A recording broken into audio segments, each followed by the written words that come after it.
The following is an Operation Podcast production. What we have seen is very consistent that ketones increases oxygen sensitivity and increases oxygenation in recovery studies. So athletes recovering with ketones, if you are into your well-being and you're generally healthy, you want to improve that performance, you want to improve your sleep, you want to improve your cognition, this would be the easiest, most convenient, and most efficient way to get ketones into your body, and you will experience the difference. Hi, my name is Dr. Latt Mansor. I'm the research lead of Ketone IQ, and today I am at the Everforward Radio talking about the science of ketones, all the current studies, all the completed studies, and what we know so far about ketones in helping your metabolic health and well-being. All right, Latt, welcome back, man. Thank you very much. Almost 2 years exactly. You were first on in episode 690 back March 14th, 2023, and we're here again in March 2025 around applying science in the real world, how to optimize your metabolic health and picking the right fuel source for your body. And we threw in ketones in there as well, kind of the introduction to ketones and Ketone IQ and the incredible things that you guys are doing with this little tube of magic, this little shot of magic. So if anybody wants to kind of get that baseline understanding of ketones beyond the ketogenic diet, definitely go down and check that out. I'll have it in the show notes in the video description box. But man, you guys have been busy. Yes. And not only just getting these, I think if you're tuning in now and you recognize this bottle, it's because what you guys are doing is working, and it's just everywhere in terms of performance, cognition, training, endurance, and just it's been incredible to see the trajectory of ketone the last two years. But you guys also really care a lot about the science and the research and really understanding what are these little molecules and what can ketones do for a lot of other health benefits. And first and foremost, I want to start with an area that is so top of mind for me right now because I've had to give it up. As a new dad, my sleep is suffering. I'm getting 2 to 3 hours at a time. Last night I got my longest stretch of 5 hours, and I'm getting interrupted.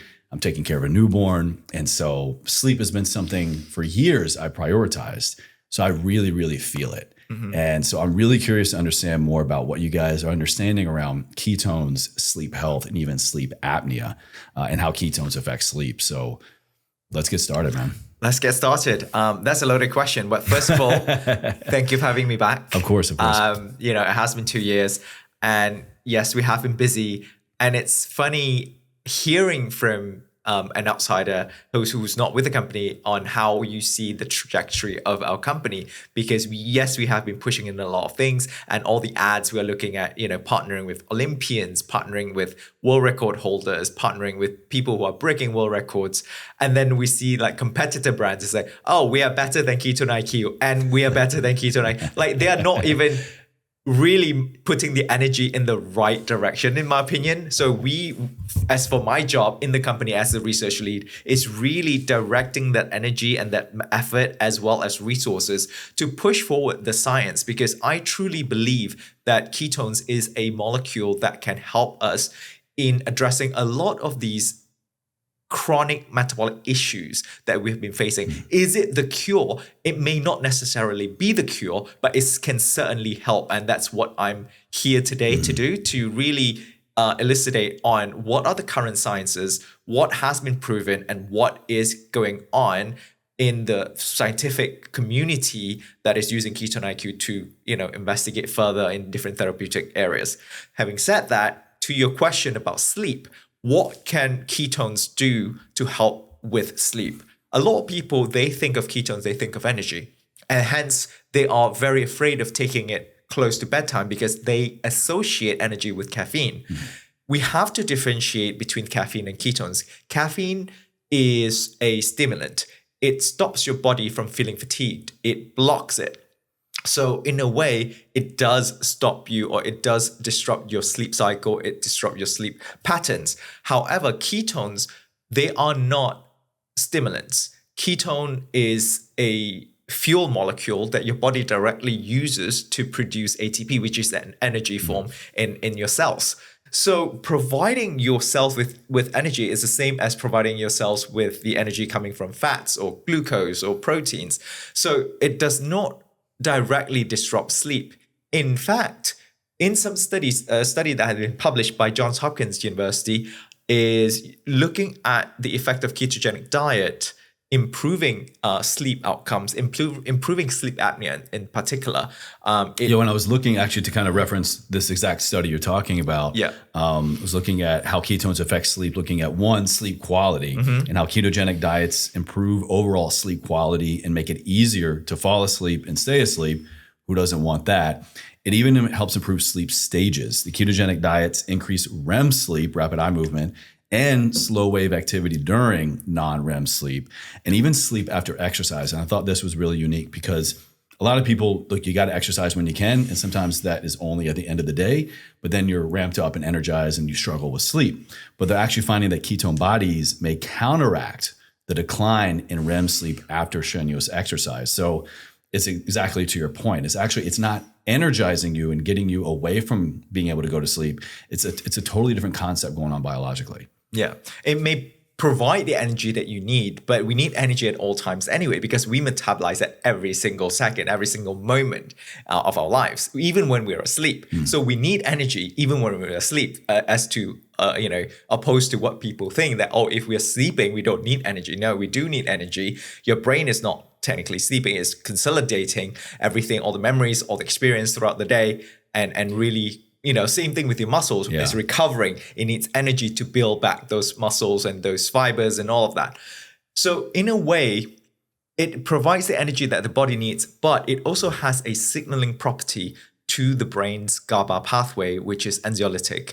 It's relaxation related. So it relaxes your brain so that you can go into deeper and better quality sleep. Am I understanding you correctly? You're saying if we have ketones in our system, it can help increase GABA release? GABA pathway. It does. Yeah, really? It does improve the GABA pathway. Wow. So that has been, I think, 1 or 2 papers have been published that showing that.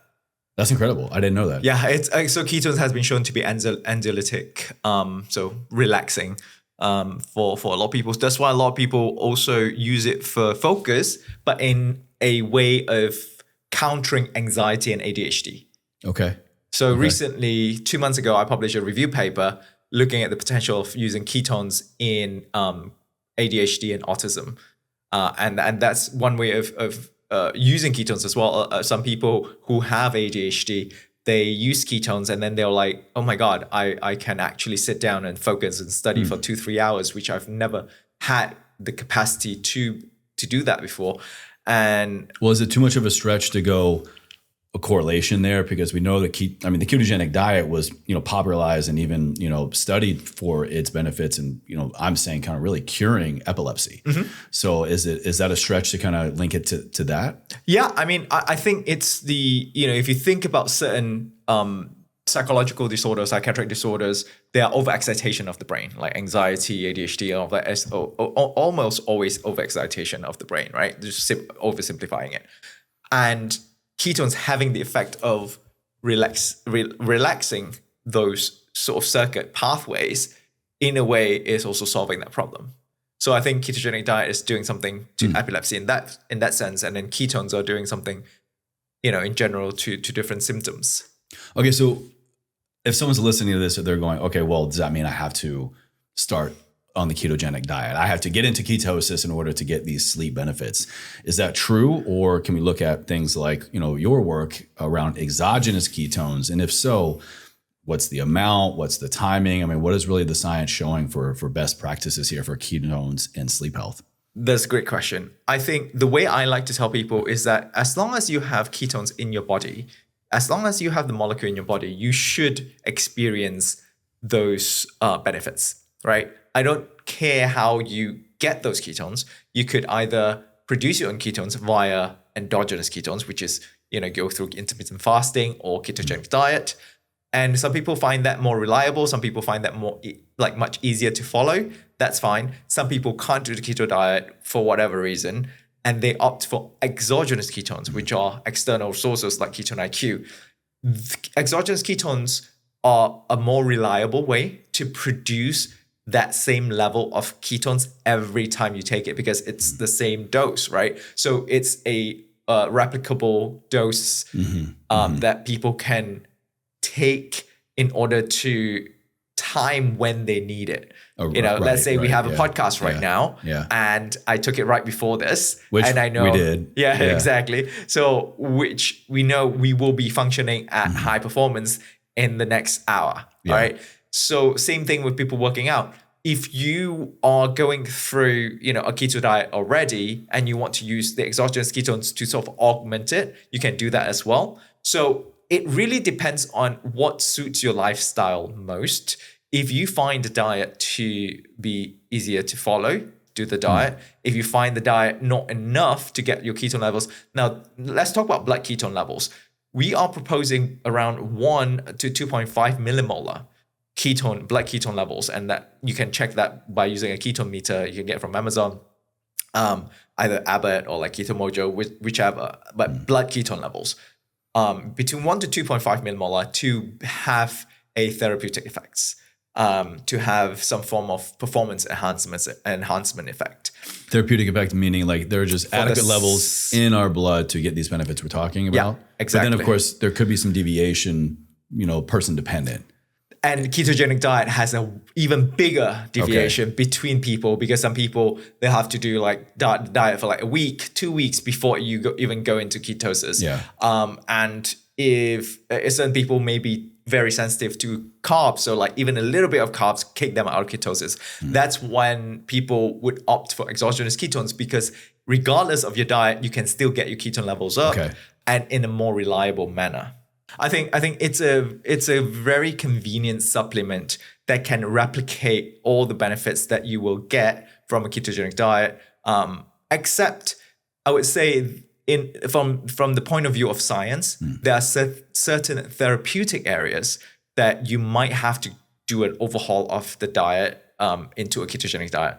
So for example, like insulin resistance, diabetes, weight loss, and all that, you might need to change the whole thing into ketogenic diet. That's a fair point. Right. Yeah. But if you are into, your well-being and you're generally healthy, you want to improve that performance, you want to improve your sleep, you want to improve your cognition, this would be the easiest, most convenient, and most efficient way to get ketones into your body, and you will experience the difference. So then let's talk dosing and timing, endogenous dosing and timing to get these sleep health benefits. Exogenous. Excuse me, exogenous, yes. Yeah. So new dad brain. Yeah. So the ketones haven't quite kicked in yet. Yeah, exogenous ketones dosing. So I would generally take, in all these studies, they are body weight matched. So the bigger you are, the more ketones you need.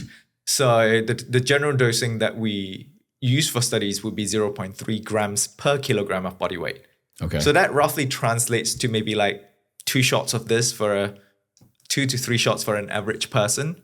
And I know it is high. A lot of people just they take 1 shot and they're good. And so for reference, like this bottle here, is this that 1 shot? 10 grams. So this is 2 shots. That's 1 shot. That's 10 grams. Okay, gotcha. Okay. Yeah.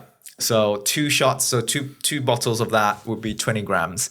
That would be the ideal, optimal dose before anything that uses your brain. So you can take it before a podcast, or you can take it before a workout because you still use your brain, and you can take it before sleep, and it won't disrupt your sleep. In fact, it improves your sleep. So going back to what we were talking about, we are partnering currently with Johns Hopkins University. The author who actually led, the investigator who led that studies, particularly Dr. Jonathan June, he's our main collaborator now. We're running a pilot study in Johns Hopkins using Ketone IQ because he believes that in his initial study using ketogenic diet, it was the ketones that made the difference and improved the sensitivity of carbon dioxide and oxygen. And these people with obstructive sleep apnea improved their symptoms because of the ketones. Yeah. So right now we're running a pilot study using Ketone IQ, and we have a grant application in the works with the NIH looking at a bigger study. Wow. But we'll see with the changes in the government and all that with NIH. So we'll fingers crossed. Some other acronym governing body might be in its place. Yeah. But that's a good point. I've noticed, I never thought of using ketones for sleep health. And so when I tried it, for me, the timing was about 30-ish minutes before I would get into bed. Yeah. So probably 45 minutes to an hour before I was actually asleep, give or take. Yeah. And what I noticed was I would have more dream. I could remember my dreams more. And that's relevant because we know we dream more and we're getting more REM sleep. And so if I'm remembering my dreams more vividly and more frequently, then that means I'm getting more REM sleep. And that was also even something I could track on my Whoop as well. So that was really, really impressive, really interesting as well. Yeah, we've got an Olympian ice skater who did this for like 30 days and he's obsessed with the data and he made a whole YouTube video about it. He did Ketone IQ for a month and he measured for sleep at night? For sleep, for recovery. Interesting. As well as for performance. So he took it before workout and then, before sleep, and he measured his recovery score and everything with Whoop. And he saw an significant improvement in those numbers. So, which is very interesting. A lot of people, initial thought when they use it for sleep is that some people are afraid that they will keep them awake. And I think the timing matters. If you take it 2-3 hours before, it may make your brain a little bit more active. You're too alert and too cognitive to really go to sleep. Exactly. Yeah. Take it half an hour before you go to bed. I usually take it and I'll go to bed straight away.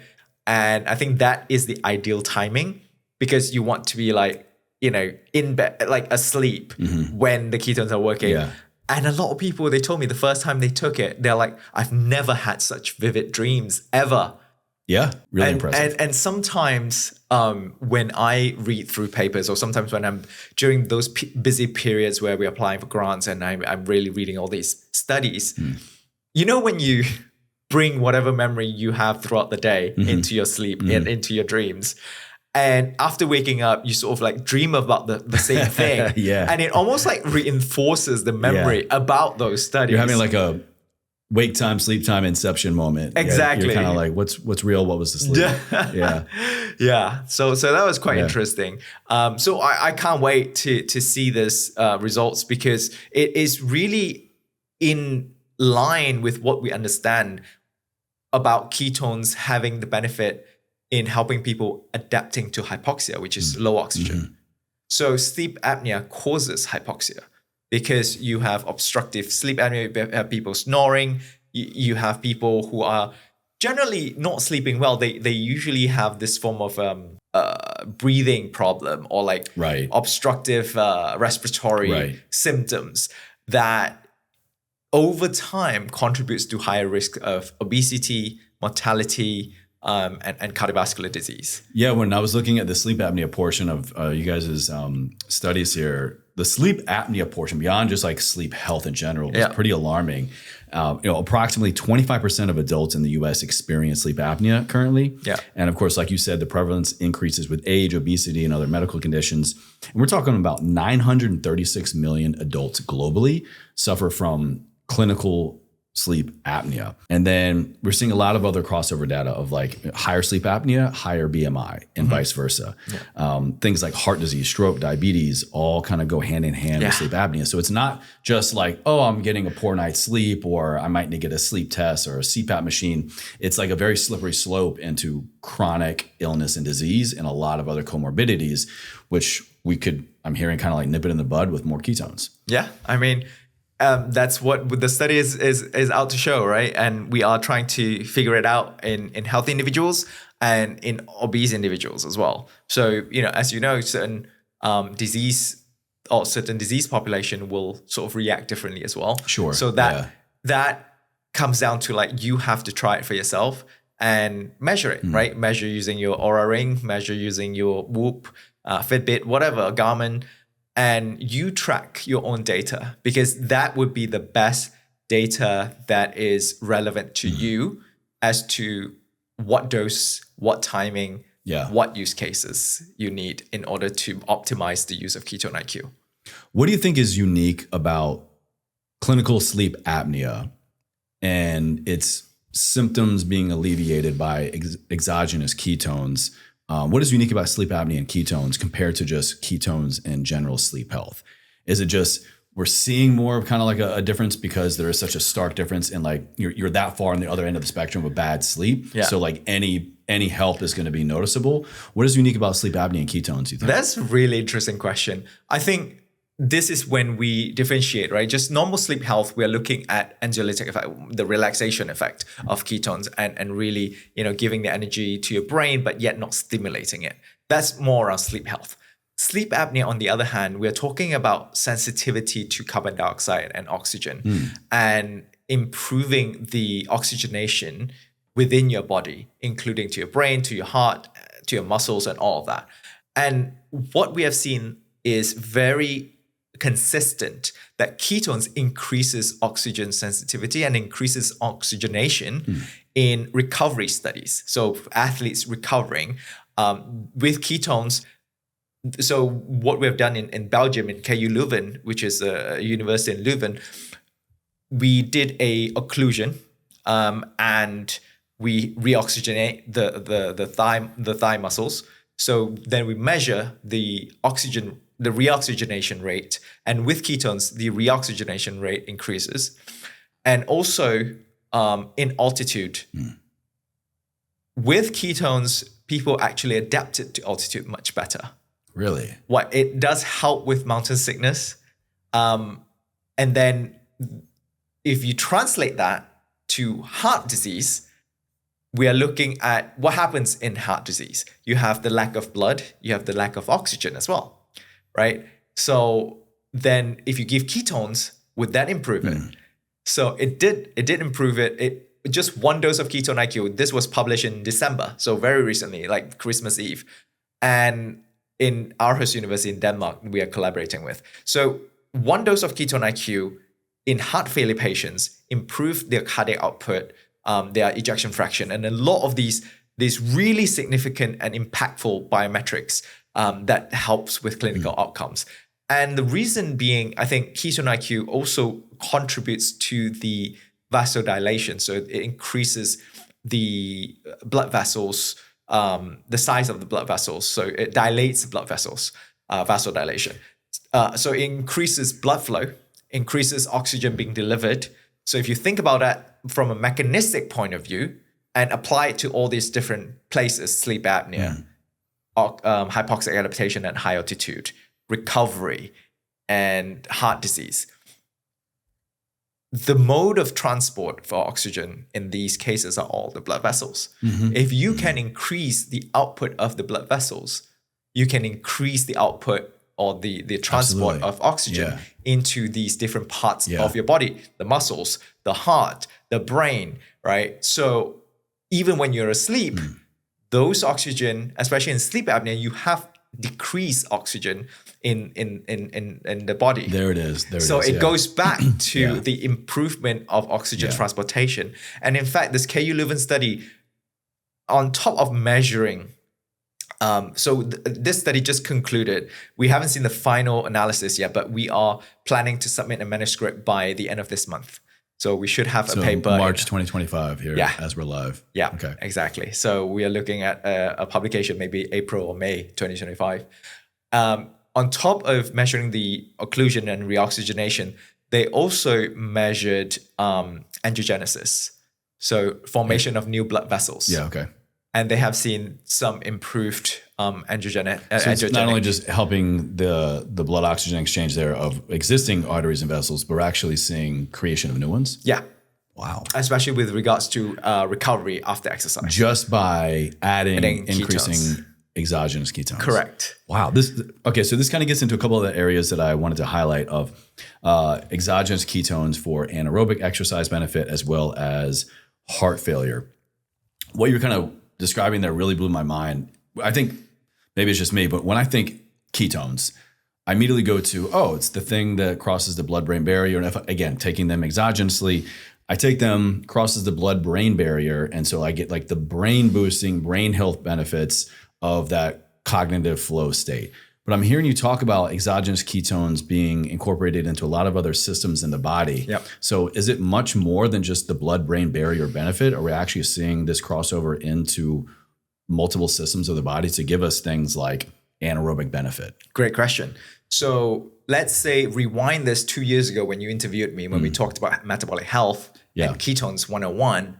We just know ketones at that point as a fuel source. It crosses the blood-brain barrier. It gives you the energy that the brain needs, because brain normally feeds on glucose primarily. But when you're starving, when you have lack of glucose, it feeds on ketones. Yeah, because ketones are typically, they're kind of called like the fourth fuel source, right? the fourth micronutrient. Yeah. Yeah. So exactly, because fats can't get through that barrier. So it has to be converted to ketones in the liver to be transported up. That was all what we knew about ketones. But as more studies coming up, especially with these chronic diseases, researchers and scientists have identified that these ketones also have signaling properties that affect the other systems, as you said. So, for example, the KU Leuven study, they measured endothelin. Endothelin is a signal that restricts blood vessels. And why is that important? Because when ketones are present, well, ketone IQ specifically, so R1,3-butanediol, this molecule is present, it inhibits endothelin so that the blood vessels can relax and dilate. And that increases blood output or blood flow and increases the transportation of oxygen, and therefore increases oxygen availability, especially in recovering athletes, to their muscles to bring more, substrates and building blocks for their recovery.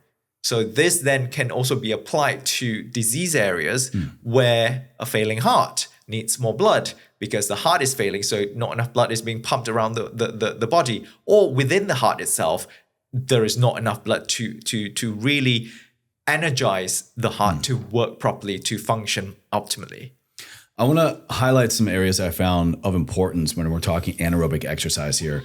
Again, I'm just trying to keep my listener and viewer in mind of, okay, well, I'm not this super high performer. I'm not an Ironman, or I'm not training for the CrossFit Games or something like this. But when we're talking anaerobic exercise, and anaerobic is, strength training. Exercises does not require the, dad brain just kicked in. We're talking about that, not utilizing oxygen, right? Yeah, there we go. Wow. We're talking about reaction time. So anaerobic exercise can improve reaction time, but aerobic exercise improves both reaction time and a number of correct responses. Anaerobic exercise is inversely associated with depression in both men and women. So maybe we're battling poor mental health, depression. Incorporating this is very important for mental health. Things like bone strength, fat burning, type 2 fibers as well. So kind of getting just a different variety of how we can, move and how fast. So it's beyond just the ultra high performer or someone maybe getting into a training protocol. These are all everyday person things that we might be dealing with or might encounter down the road. And so it's important to think about exercise in general, specifically anaerobic exercise, as part of your lifestyle. But if we can supplement it, in a small way, really, with these exogenous ketones to maximize the benefits, to maximize anaerobic benefit, it's like profound. It's almost like, it's like a cheat code. Yeah. And I also want to add that anaerobic exercise, the definition really differs from person to person. Because if, say, you are not that fit, your anaerobic threshold is much lower than an athlete, right? Yeah. So for example, like my CEO, Michael Brand, he's a marathoner, right? He runs at 10 miles per hour. That's his jog. That's my anaerobic threshold. I'm like at 99%, VO2 max. So I want people to make sure that they're not drawing a, parallel comparison to any studies when they need to push that far, compared to other people, especially athletes. So they want to use their own VO2 max as reference. So with regards to ketones and anaerobic exercise, and this is a very, very important and very interesting finding that we just recently published. It's one of the links that I sent you, the study with University of North Georgia. It got published only last month or the month before. And we, for the first time, looked at exogenous ketones and its effect in anaerobic exercises, because conventionally, ketones are always being associated with endurance exercise, with ultra marathon, with cycling, because it is known that ketones are being produced in the liver by converting fats.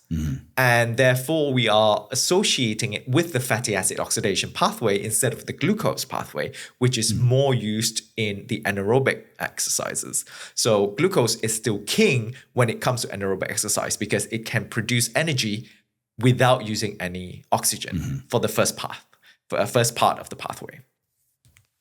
Now, in this study, we are comparing glucose with ketones versus glucose only. And what we have seen is that glucose and ketones actually improved the anaerobic sprinting ability. So we asked them to run 5 kilometers. There was no difference there in terms of performance. But right after the 5K run, they had to hop onto the bike, the stationary bike, and do a Wingate test, in which they will have to sprint, push as hard as they can for 10 seconds. Yeah, it's a no-joke test. Yeah, 10 seconds, and then rest for 30 seconds and do that 5 times. Over the 5 bouts of anaerobic sprints, we have seen that ketones and glucose increase average power, peak power, cadence or velocity, and it decreased fatigue index. So when you're saying glucose and ketones, are you saying so they have ketones were administered with a glucose supplement or like an actual meal? They had an actual meal. Okay. So just to say that we are not depriving these participants of glucose, like they have glucose in their system. Okay. And we're not asking them to fast before the workout. So these are not fasted individuals. They had a breakfast 2 hours before, and then they got their ketone supplementation right before the workout. So their bodies, they've got their glycogen stores, they've got their glucose, not at a baseline level, and they have ketones on top of that. And so the meal with that, it doesn't have to be something right before. Correct me if I'm wrong, but I think muscle at least stores glycogen. I think like 15, 16 hours ahead of time. So it's not like you have to have a meal right before an event. It can be, let's say, the night before, right? And then could you still count that as glucose plus ketones? If you meal in the evening, train in the morning, supplement with ketones, you're getting that same ketone and glucose benefit? I would recommend to at least take something in the morning. Okay. Of something that contains glucose. Because a lot of these performance studies, if they want to do a glycogen depletion, usually they just ask them to fast overnight. Mm-hmm. So after dinner, not eat anything until the next morning and then go straight into the workout. So technically, what the literature would say is like that process, that protocol basically depletes your glycogen. Oh, right. Okay. So even if, yes, it may still have some glycogen left, you would want to replenish that to make sure that it's plenty and for your body to choose from, and then the ketones on top of that. So from that study, because we didn't measure mechanistically what's happening within the muscle or like within the cell. There's no like in vitro study. That was just, we thought, it might be interesting to look at because no one has looked at anaerobic exercise. But a lot of our athletes who are speed skaters, CrossFitters, MMA fighters, high intensity athletes, and they are experiencing benefits from Ketone IQ. And they are telling us that, no, this makes a difference. And we're like, it doesn't make sense from a physiological point of view because it should go down the fatty acid oxidation pathway. And it should benefit you for endurance exercises, but not. And we have seen papers that publish when you're on a ketogenic diet, you do exercise in a high intensity sort of form, they have detrimental effects. Like what? So they push these people on ketogenic diet, and then they perform worse than normal diet people because, well, one, these people are not even keto adapted. So they weren't already on the ketogenic diet. They just, exactly. Hey, let's do the keto diet on you and then test. Yeah, interesting. Exactly. Well, that kind of makes sense. It kind of makes sense because you don't have the sugar to which you are usually relying upon. But with exogenous ketones, that's the new paradigm that allows our body to have a dual fuel system, because a ketogenic diet, it's either glucose or ketones. You can't have both, because once you have glucose in your body, your ketones will stop being produced. Whereas with exogenous ketones, you can have glucose and you take ketones at the same time. Your body will then prioritize whichever it thinks it's more efficient to use and use it and improve your performance.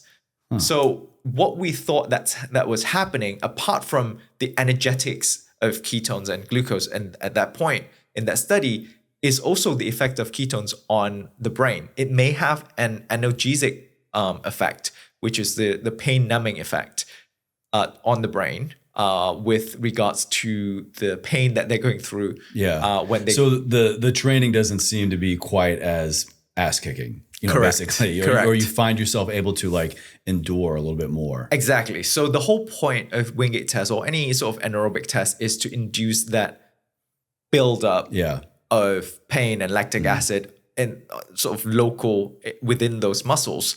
And that's usually where fatigue comes in as well. So if your brain perceives it as not as painful, then you may be able to last longer, push further, and also subjectively feel like it's not as hard. And therefore, the fatigue index may also reflect that. Hold on. So am I hearing you correctly that by incorporating exogenous ketones into my training routine, I can have both this physiological benefit if dose and timing are kind of in alignment with what we're talking about. Yep. But also I'm still getting that blood-brain barrier benefit and having this numbing benefit, if you will, so that even though the ketones might not be the thing fueling my workout directly because I'm still using another fuel source, I'm getting that benefit of being able to power through more. So in a sense, they are providing the extra oomph for the workout. Yeah. Okay, so then what's the best way to maximize both? Should I be looking at, only relying on exogenous ketones and less on another fuel source like a meal or a carbohydrate or glucose or something? Is there a way to kind of like really lean into both of those buckets? Yeah, I think the best way is still leaning on both because our bodies are meant. So, okay, let's take one step back. Let's talk about metabolism. A lot of people think of metabolism as a straight line, but it's not. It's always in a flux. Your body is always metabolizing glucose, fats, all at the same time, but the rates are different. And depending on what activity you're doing, how intense it is, your body will switch the rates up and down, whether it's glucose more and fat less or fat more and glucose less. So in a way, your body knows what's best for you. So giving your body the options would be the best choice, in my opinion, because then you can optimize that workout together. Because also, let's face it, one shot of Ketone IQ is only 70 calories. It is not going to power you through a 2-hour workout, just that alone. Some people do. Some people go do fasted workout with Ketone IQ and run for 2 hours. I personally... And more aerobic. And more aerobic. Less anaerobic. Less anaerobic. Yeah. Some people might find that they bonk out really early with anaerobic exercise. So what I would say is use your optimal nutritional strategy as is, not change it.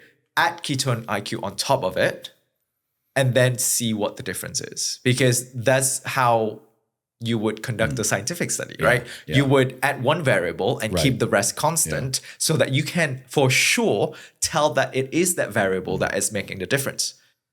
So if you want to really be mindful of calories, for example, then maybe you can substitute certain fats or glucose. It depends on which one you prefer. So if we wanted to supplement with exogenous ketones, we would just adjust another macronutrient. Correct. And you say it would be more fat. So maybe adjust our calories from fat a little bit more than carbohydrate. Yeah.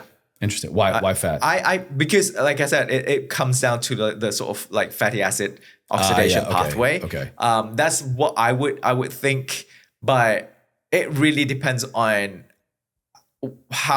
what your goal is and how your body metabolizes like both substrates. Because, for example, right, if your body is always preferring fat over glucose and you already have a low glucose intake anyway, and having low glucose intake does not affect your anaerobic exercise, even though you do have to have a little bit of glucose, then why not just substitute some of the fat? That's fine because you're already taking majority, of that fat. Otherwise, if you feel like you can really take down the glucose even more and you want to, then you can try that. How would we know which maybe fuel source we are currently, or how would we currently know which fuel source our body prefers to utilize for anaerobic exercise, so that we can then figure out which way we want to go with exogenous ketones? Couple of or ways. to supplement that macronutrient. Yeah, a couple of ways. You can do the VO2 max test, which Nobody wants to do that. Yeah, exactly. I've done that twice.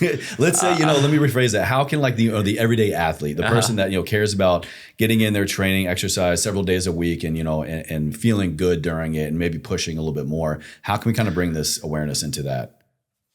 How do we know? Trial and error. Okay. If without data and without measurements, you just have to see how you feel and repeat enough times that you have enough subjective data to go off of. Okay, so then let's go, if it is more qualitative, and that, by qualitative, I mean, again, I want to feel good while I'm training and stay adherent for as long as possible. How do I know when I'm really feeling good? What is a fair qualitative variable of training? One really easy way for me to do it personally is to look at the intensity that I'm doing a certain exercise, either my weight or either my speed that I'm going at, and then I correlate that with my heart rate. Okay. So if I say maintain the same speed or maintain the same weight, and then weights, I think much harder to correlate, but let's say because that can be very subjective. Even the same person over the same trajectory, like same program. Like, look, let's be honest. Some days you can really move some weight, and some days you just can't due to a lot of other things. Exactly. If your sleep is screwed, if your food that day, but the speed wise, it's quite consistent, right? You stay the same speed, so same intensity, and then you look at your heart rate. Some days I do feel like it's easier, and then I look at my heart rate; it actually is lower. So I can push the same amount. So there's qualitative meets quantitative. Yeah. So again, this is just really introducing a higher level of awareness maybe we're having in our training to go, how do I feel right now about this particular exercise? And, even looking at like a Fitbit or an Apple Watch, or even just, counting on your wrist, you could really pair those two pieces of data pretty quickly. Yeah. Yeah. That's impressive. It's like, how intense is your intense workout? Right. Yeah. Like what is considered your intensity based on your heart rates? Because then your heart rate will take into account your body weight, your resistance, your fitness level, your hormone levels, and it will sort of reflect that in the heart rate increase and how high it goes and how long it stays up. Yeah. So if there are certain fuels that you sort of feel good doing the exercise, and you feel like the exercise is like, it's kind of doable and I can push further, then obviously you do thrive on that sort of source of fuel, whether it's fats or carbs. I'll share a little quick story. I actually, ketone kind of ruined working out for me for a little while, because for a little while, my schedule shifted and I had to, the only way I could get my training in during the week was I had to shift to training in the morning. And by morning, I mean like I was going to like 6 a.m., 7 a.m. kind of training calls. And I was finding myself working out longer and moving some weight that actually I was like puking. And like I was just going. And the next thing I realized was like, it's been 15 minutes longer, 20 minutes longer. And I just kept going because I had the endurance and stamina and I felt great. And the next thing I know, I was like puking in the corner. Oh my God. And I was like, why? I'm like, Chase, because you're pushing yourself way more. But like, not to a point of like, I wasn't in pain or injuring myself, but I was just going. And I was like, oh shit, the only thing different was I was taking this stuff. And so I was like, I can't. It's like, it's making me work out more than I need to or want to right now. So I had to put it on the shelf for a little bit. It gives you the mental resilience that you need if you want to push yourself. Yeah. But also, again, having that discipline is needed. Like stick to the reps, stick to the training protocol. Chase. Stick to the plan, to the procedure and protocol. Stick to the training program. But I do get what you mean. Sometimes I'm like, I just finished an hour of like just cardio zone 2. I feel like I can do some sprints. I'm like, you don't want that because tomorrow your leg's going to be, hating you. Exactly. Yeah. So, which is another good reminder here about anaerobic exercise, and that's recovery. So you were kind of talking about it earlier, but really walk us through the benefits of supplementing our diet, our training with exogenous ketones through the lens of enhanced recovery. Yeah. So what we have seen is post-exercise, having, what we already know, having carbs and proteins are very important, because the carbs will replenish your glycogen stores, the proteins, building blocks, right? I can't speak enough about proteins, how important proteins are as building blocks for your muscles, for your enzymes, for your hormones, all of it. you need those amino acids, so you need to take your protein.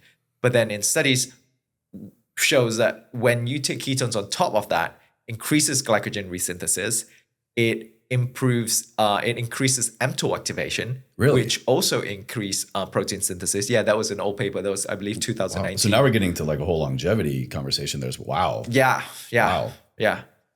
Actually, we just spoke to a professor from Virginia Tech this week. Oh, it's literally my backyard. I'm from Roanoke, Virginia. Oh, cool. Yeah. They're in Blacksburg. Dr. Kevin David, we're looking at potentially putting in a grant application to look at diabetes, insulin resistance, and longevity using Ketone IQ. So, all right. Well, we know what we're talking about when you come back for episode 3. Exactly. But so go back to the recovery aspect. So now, are you saying adding exogenous ketones with like a post-workout carb protein meal or fuel source? It could be meal. It could be a protein shake. Any form of source that contains those substrates could be helpful. And ketones have been shown to increase mTOR activation, increase glycogen resynthesis, and now we are looking at also increasing the angiogenesis and reoxygenation and all of that, especially for the endurance athletes. And they saw an improvement in EPO. Walk me through that again. Which is erythropoietin, which is the signal that increases red blood cells formation. So remember, blood doping was the thing, right? People directly inject injecting EPO into their bloods, and therefore having much bigger capacity for oxygen delivery, so they can perform much better. Now that increases a lot of other health risks, and you are increasing your body EPO level to a supra-physiological level. What we're talking about is minor, but still significant with Ketone IQ. Your own body's producing more EPO, so it's not like blood doping. So are we also talking like, the same benefits we were talking about of exogenous ketones in that dose for pre-workout? We're talking the same dose post-workout? That's correct. The same dose. So all the science is around, remind us again of that dose again? 0.3 grams per kilogram of body weight. So I would take 2 shots, just easier for myself. So 2 shots pre and 2 shots post to maximize training and to maximize recovery. That's correct. Wow. Yeah. Man. Okay, so I know when I'm in a good recovery state. Walk us through, again, more qualitative, because the scientific evidence is profound, and especially when we're talking like a high performer, ultra endurance athlete, Olympic athlete. But again, the everyday person here, which is more people in my audience, why does a good recovery experience matter? And like we're talking about more qualitatively of enhanced training, qualitatively of feeling wise, what does good recovery feel like? I think a good recovery would feel like you're energetic. You feel like you're well rested. The soreness also is very minimal because, I think a lot of fitness influencers, fitness like gurus or trainers now really come out and say that, hey, you don't need to be super sore the next day to signify that you had a good workout. If you are accustomed to working out consistently, you shouldn't feel that sort of soreness. So good recovery also would sort of include that. And I think for people who especially work out every day, you will feel it as soon as you start working out the next day, right? Whether you can do the same weights, whether you have that same energy. If you start lifting, you will feel that, okay, I had a good recovery versus, okay, I have, screwed up my sleep last night. And sometimes... Well, there are ketones for that. There are ketones for that. Exactly. We know it now too. Exactly. Yeah. And sometimes whatever happened throughout the day may also affect you, mentally too. Of course. So I think generally that sort of well-restedness, that energetic state would be a good subjective feel to go with. All right, so now I'm kind of connecting all the dots here. Yeah. Let's say I'm going through my day. I'm an active person, health conscious, and I'm really intrigued by exogenous ketones, and I'm taking them to enhance my training. I'm taking them to enhance my recovery. I'm also taking them in the evening to enhance sleep, which also enhances recovery so that we can have a better training session. So I'm personally connecting these dots and hearing this like kind of self-feeding cycle of all the benefits. Do we reach a point where actually your body's getting saturated? Like, no, you kind of reach this point of diminishing return. You got to cycle it. You got to take X amount of days on, days off. What's the threshold here with ketones for training, recovery, sleep? Great question. There is no cycle. There's no saturation. And the reason being, I would say the way I look at ketone supplementation is a similar way how I look at protein supplementation. Have you ever heard about like protein saturation or I have to cycle off of weight, protein? Well, the old school sources. thought was like, if you have more than 30 grams, in a sitting, it's just, wasted. Yeah, exactly. Or if you have more than like a gram to gram and a half per pound of body weight, it's wasted. Right. It's not going to get, which has been synthesis. proven wrong. Right. Yeah. So same thing, you are thinking even if we're taking 2 shots before, 2 shots after, we're looking at about 40 grams, which is around 280 calories. That's nothing compared to the amount of foods that we are eating per day.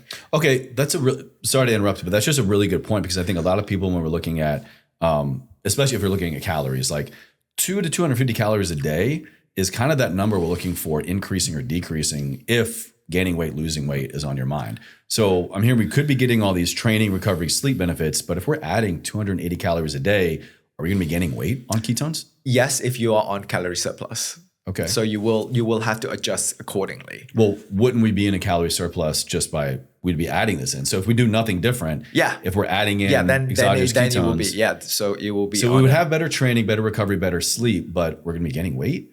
It could be potentially be muscle mass, because if you're lifting heavier, you're resting better, you are increasing mTOR activation and you're increasing protein synthesis. So you could potentially be putting on muscle mass, and that in turn also help burn body fat. Okay. And that we're talking that amount of calories daily, we're talking that's about like 1 to 2 pounds ish, given about a 4-week period. Less, if that. So I just want to bring that up to be conscious of like body composition or weight. Some people might have that more in their mind of like the number on the scale versus my training, recovery, qualitative, how I feel. Yeah. But I mean, if our sleep is improved, if we're training better, our recovery is better, we're really probably looking at, I would even say more of like a recomposition. Yeah. So the number on the scale might say the same, but we're increasing protein synthesis, we're becoming more fuel efficient, burning fat, recovering better. So, I mean, all the things are kind of in our favor of, I would say, a recomposition. Exactly. Even if that's not your goal. Yeah, exactly. I mean, I think most people, even when they're losing weight, I think it will be really beneficial for them to think about recomp instead of just losing weight. Because ultimately you still, like, what's the goal after you lose weight, right? You still want to build some muscles after that, right? So if you can do that at the same time, there's no reason why, not to. That's another debunked myth we heard for years in the fitness community, is that you can't build muscle and lose fat at the same time. Yeah. Yeah. So I'm hearing, ketones might be one of the keys to In the past year, I've lost 20 plus pounds. I was going to say, man, you look really good. And like you. You look in a completely different like recomp since the last time I saw you, even like last summer. Yeah, I was 20 pounds heavier, more than 20 pounds heavier last time I saw you. And I tracked using my InBody. Yeah. My muscle mass has only it has been floating between 75 to 77 pounds.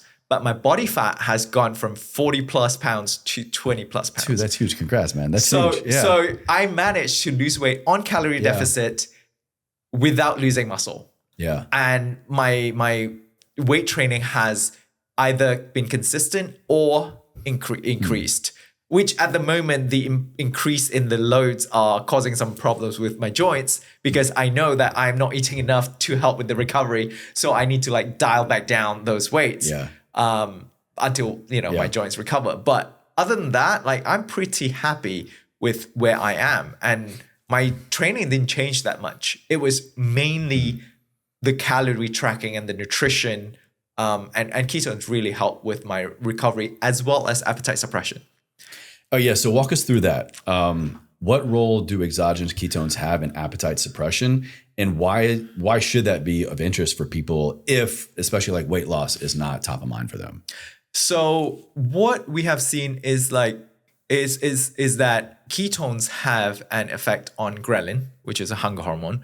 That's the one that makes you feel hungry. Exactly. So when you take ketones, you feel less hungry, but those only work with people who are on a sedentary lifestyle. So if you're working out, some people, they do find that it does not affect their appetite at all.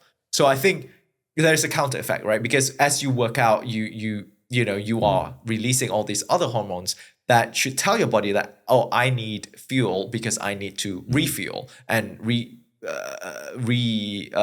supply. And the effect of ketone is sort of minor enough for them to override that. But for people who are sedentary and they take ketones, they find that later on that day, they don't feel as hungry anymore. So currently we have a study that is ongoing right now at University of British Columbia. And I believe they're still recruiting. So if you have audience in British Columbia, they can sign up. I'd be curious to see a study, because if we're talking about appetite suppression, less ghrelin or ghrelin suppression, I'd be curious to see ketones versus like Ozempic. Exactly. So initially we were like sort of playing tongue in cheek sort of ad. It's like, oh, this is like Ozempic in the bottle. I don't think the effect is as strong as Ozempic because Ozempic is like, it's literally pharmaceutical grade, prescription grade. Exactly. So I think the effect is not going to be as significant, but it will be very similar. And a doctor that I spoke to, Dr. Cywes, based in Florida, he does believe that Ketone IQ has a similar effect to a GLP-1. I was going to say, I wonder if it's the same GLP-1 pathway. It could be. GLP-1 inhibitor. We don't know, but in that study, we'll be measuring the effect of Ketone IQ on ghrelin, on leptin, on peptide YY, on overall calorie consumption, and in both healthy individuals and obese individuals. Wow. So it'll be really interesting. I think that study is planned to be completed by middle of this year, 2025. And we should see a publication coming out by Q3 or Q4. So sorry if I missed it, but is it really directly exogenous ketones? The more ketones we have in our system, especially if we live a sedentary lifestyle, it directly suppresses ghrelin? Or it's just kind of like the body just kind of recognizes ketones more than ghrelin? No, it suppresses ghrelin. It suppresses ghrelin. Whether it is dose dependent, we don't know. I can't say that the more ketones we have, the more it suppresses. All we know is that by doing the standard dose, it does suppress it significantly to a certain extent, especially if you are not doing a physical activity that day. Okay. So that is what we know so far. So that's why we embarked on this journey to investigate the effect in the University of British Columbia. So for me, when I take it at night, especially before bed, that's usually the time where it's 4 hours after dinner and my body starts to go hungry again because I work out in the evening. Smart. Yeah. So it helps kind of boost this like pseudo intermittent fasting period. Correct. Yeah. So you're not getting like the munchies time, at night. I don't have the munchies. You don't have that gurgling feeling when you're trying to go to bed. I only ever want like cereal at like 8:30 p.m. Right. Which ruins my sleep. Exactly. So I'll have 2 shots of ketones right before bed. It stops me from feeling hungry and it helps with my sleep. So it's a win-win for me. That's how I use it. I don't know if I shared this with you, but I've talked about actually with Michael before, and I've talked about it, I think, on past episodes. I actually have noticed a profound benefit, my interpretation benefit. I'll even say a more enhanced experience when I've been going through ketamine-assisted psychotherapy and ketamine at-home therapy for like 3 years now. And when I'll use Ketone IQ, I'll supplement exogenous ketones about 20 to 15 minutes prior to dosing. Okay. My experience, my therapeutic benefit is profoundly enhanced. Wow. And I don't need to change the dose of the ketamine with my provider at all. I liken it to kind of like, it's like a rocket booster. How's the ketamine being administered? So I'll do IM or through a lozenge at home. If I'm in clinic with like a traditional CAP experience, it's intramuscular. Okay. More often than not these days, it's just at home. My wife is a nurse practitioner and she administers and we do a lozenge, like 300 milligrams to lately 400 milligrams. Okay. And I'll use this about 15 minutes before, just so I can kind of have like that smooth experience going off. And it's profoundly more therapeutic and profoundly more intense, but in a very like good way, if that makes sense. What is the goal of the therapy? So for me, I continue to use ketamine therapy for just anxiety relief, ongoing PTSD. Those are really kind of my two buckets. And it's just an immense relief addition. Yeah. Because what I read about ketamine is that it has a dissociative effect that helps with the PTSD and anxiety because you basically can look at yourself from a third person point of view and you separate yourself from that old memory that's haunting you. So But also now, the more I've learned about ketones and also the more I've studied ketamine, it has profound brain health benefits. It's more than just that dissociative state of being that allows you to like have a different perspective on your life and that traumatic event that you're working through, but also like the enhanced neuroplasticity and neural crosstalk. So you couple that with the blood-brain barrier crossing benefits of ketones that we just talked about. It's like I'm getting this, massive therapeutic benefit, mental health benefit through the ketamine, but then like the actual brain enhancing brain health benefits of exogenous ketones.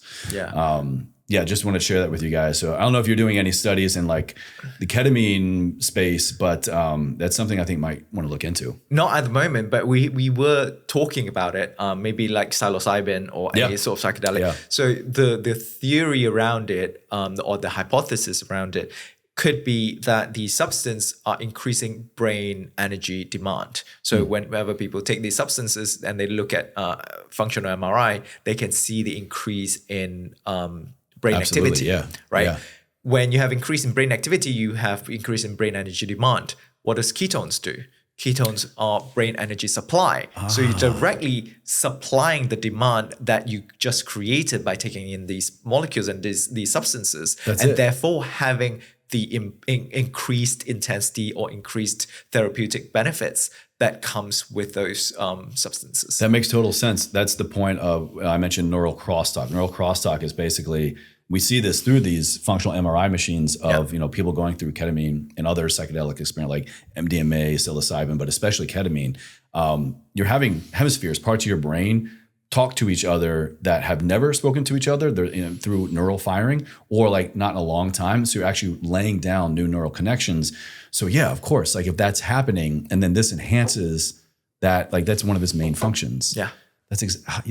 There you go. Science. I love it. Well, that, I know you guys are doing so many amazing things over at Ketone IQ, and it's great reconnecting with you, man. And I'm excited to see the future of the science. And I love how you guys are so just like on the streets, boots on the ground, getting this stuff out in the hands of people that just want to like feel good, move good, but also just like spending a lot of time and research in like clinical evidence. So that really matters to me, because we can talk qualitative all day. What feels good to me might not feel good to you, but when we can couple that with the science, like that's what I'm all about. Yeah, I think for me, it sometimes becomes almost like a disadvantage because I'm so into the science, so into the data that when I'm like, I don't feel good today, but then if I drink it, I still don't feel good. But then I'm like, I know my sleep was shit last night. I know my nutrition was shit today, but the data shows differently. And that's a really good point, a good reminder, because now, I've been I use a Whoop to track everything. And so I'm coming back now off my self-imposed paternity leave. I was off for like the last month and definitely in a sleep deprivation state. I know how I feel, like brain fog galore. Like I feel like an idiot. And also my Whoop data, like recovery is down, HRV is down, sleep quality is down. My number of interruptions in the night are up. So now what I'm going to do actually, because you guys keep me stocked here, thank you. I'm going to start using this for sleep. I really want to track, I think for the next 30 days, going from 30 days of sleep deprivation to 30 days of ketones for sleep health. And you've got a YouTube, very big YouTube now. Well, it's been growing. Yeah, we've been growing a lot. So, and this will be out on YouTube. So make a whole video documenting that 30 days. That'll be super interesting because I think a lot of people will be very interested in that. I'm going to copy my man Shervin. He does all these amazing videos of, I tried this stuff for 30 days. Yeah. And so, sleep deprived new dad versus 30-day ketone dad. And I think majority of our sort of consumers are like, age 35 and 50 or 55. I think a lot of these people are also new dads. So they could definitely relate to your experience. New dads, take note. Or take note in 30 days. I'll have my numbers to share. Yeah. This is amazing. Well, Latt, before I let you go, man, I'm going to get my last question. Yes. And, I've asked you this before, but ever forward, I want to get every guest interpretation of, what does it mean to you? How do you keep putting one foot in front of the other? How do you utilize the qualitative and quantitative aspects of your work and your life to help you living a life ever forward, man? So those two words, what do they mean to you today? Oh, ever forward. I think right now, I can't even remember what I answered before, but I think based on my mental state and my current situation right now, the words ever forward for me, it just means expect the unexpected, expect the unknown, because you never know what will come next. Keep your mind open, and the only thing you can do is to equip yourself as best as you can to deal with the present. Because only by dealing with that can you be ready for the next day or the next step. And for me, it's just they'll be ever forward, because whatever you've accumulated will stay with you, and no one can take that away from you. Yes, sir. Yes, and sir. therefore, you are carrying all this armor with you going forward, and you'll be ready to weather any storm that may come. One of the most refreshing interpretations I've heard in a while, man. And I always tell my guests there's never a right or a wrong answer, but that was very refreshing. I like that. Because I feel like with the political climate, with the changes in the world, with the wars and everything, you never know. And with COVID that happened before, you never know what will happen. All I can do is make sure I'm in good health, make sure both mental and physical, make sure I cherish the people around me that I still have, and make sure that I give back whenever I can. And a lot of people, they're like, oh, I want to make sure I leave a legacy. And I think I saw an interview, Mike Tyson, before his fight with Jake Paul, and they're like, oh, what legacy are you going to leave? He's like, what legacy? Like, that's ego talk. Like, when I'm dead, I'm dead. Dude, his interview responses kill me. Yeah. He is so egoless. Yeah. So I'm like, I really relate to that, because when I'm dead, I'm dead. Like, people are like, oh, don't you care about the science legacy? Someone else is going to step up and be the scientist. Someone else is going to just like really you're doing push now for metabolic for the people science. before you. Yeah. Exactly. People have been doing that before me, and people will do that after me. But what I want is for my own personal life to be fulfilling enough for me and for the people around me. And that's all I can do. Man, I love that answer. Well, Latt, I'm going to have all of your information and Ketone IQ down in the show notes. And if you guys want to check this stuff out, we've been talking about Ketone IQ in particular, but just, looking at the science here, I know we're referencing the exogenous ketone molecule, and particularly the one that you all utilize at Ketone IQ. So if you want to check it out, look in the show notes, the video description box. I've been using this stuff for years. I think 4 years now, ever since I found you guys. I've missed literally 3, maybe 4 podcast interviews in 4 years. This stuff has just been a game changer for my cognition. And it's got to help my new dad life now for sure. Yeah. So, and also just to add, a lot of different companies now, new companies popping up doing ketones, and you will see a lot of quote unquote ketones in the market, Amazon and all of that. Make sure you check what is their active ingredient. So our active ingredient is R1,3-butanediol.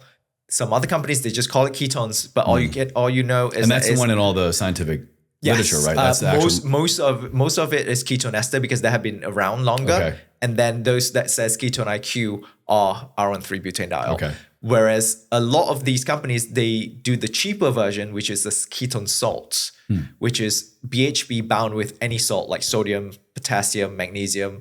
And those taste good because they are in very low dose, but it does not increase your blood ketone levels even above 1. So that's what studies have shown. And because of that, it does not have that profound of a therapeutic effect, if you would, having ketone salts. So, well, they say imitation is the highest form of flattery. So yeah, you guys are doing something right. If exactly. You got copycats out there. Yeah, exactly.